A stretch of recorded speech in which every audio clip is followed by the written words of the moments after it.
Revenge, says the tagline for Dishonored, solves everything. It's also a full-time occupation. If you're Dishonored protagonist Corvo, once loyal bodyguard of the Empress, now framed for her murder, you can't just take a night off, not even for a party. In our most recent look at this supernatural assassination adventure, we took Corvo to a costume ball. Welcome to the Boyle estate. Where the rich and powerful citizens of Dunwall are partying, away from the icky plague killing off the commoners outside. Harvey Smith, co-creative director on the game, briefed us on the mission.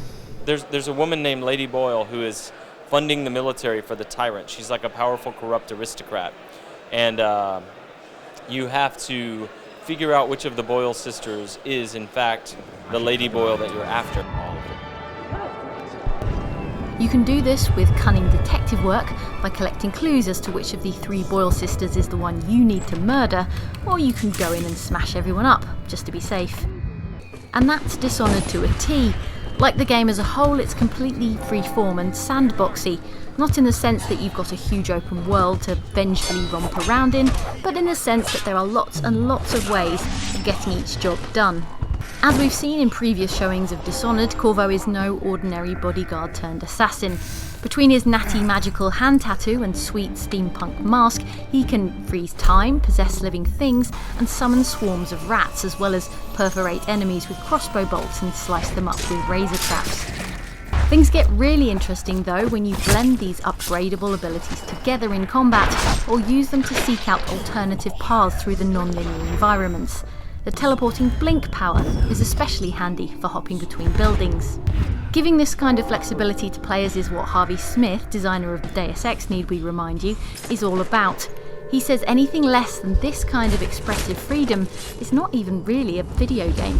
It's not really a game if all you're doing is following a trail of breadcrumbs left by the designer. If you made a game that's room, hallway, and at the end of that there's a monster, and you have to kill the monster for a scripted event to open the door, and then you can move on. That's not really what we do. If you did that, you could apply many, many more hours to polishing it and making it more cinematic-like, but that's not our goal. Our goal is to make a game, that you can express yourself, you can improvise, you can see a situation ahead, formulate a plan, execute that plan, and know whether you failed or succeeded because everything is fairly consistent. So though you can slaughter everyone, or try to, you alternatively can go stealthy and subtle and eavesdrop on conversations.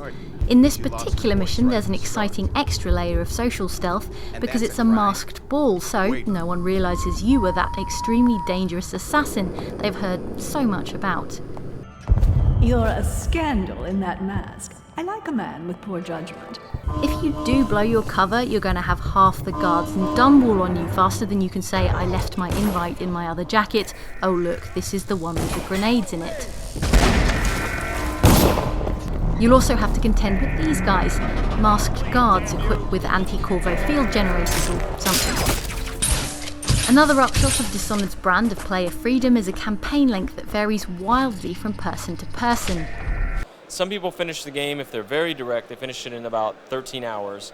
And some people are explorers and they use stealth and they have self-imposed goals like don't kill anyone or read all the books or absorb as many eavesdrop conversations. And those people, it takes about 24 to 26 hours to finish.